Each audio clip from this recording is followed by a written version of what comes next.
Jusqu'au XVIIe siècle, on ignore tout de la circulation du sang dans le corps.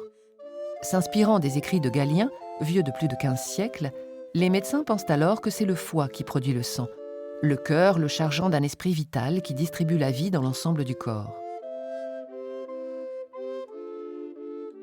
Cela ne satisfait pas William Harvey, un médecin anglais professeur d'anatomie né en 1578.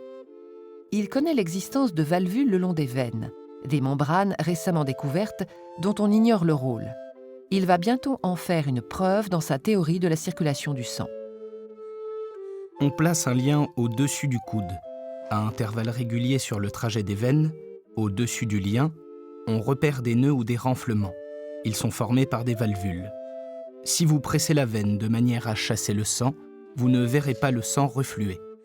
Si maintenant vous appliquez un doigt de l'autre main sur la partie distendue de la veine, au-dessus de la valvule, et si vous pressez vers le bas, vous constaterez que vous ne pouvez pas pousser le sang de l'autre côté de la valvule. Il apparaît ainsi que la fonction de la valvule veineuse est d'empêcher tout reflux sanguin.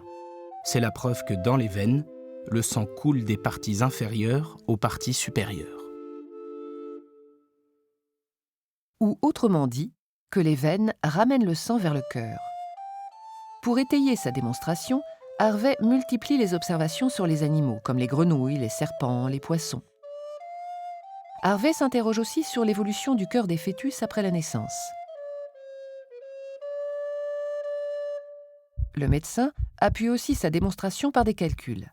Il mesure le volume de sang expulsé à chaque battement du cœur, puis multiplie ce volume par le nombre de battements par jour.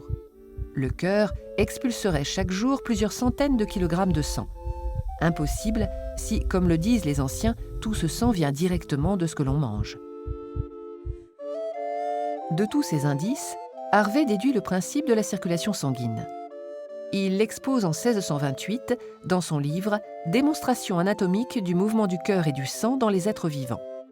Fini les théories de Galien, fini l'esprit vital, le cœur est une simple pompe qui fait circuler un volume de sang constant dans le corps. Restait une énigme. Comment le sang traverse-t-il les organes? Harvey supposa l'existence de capillaires. Ils seront découverts 30 ans plus tard grâce au microscope récemment inventé.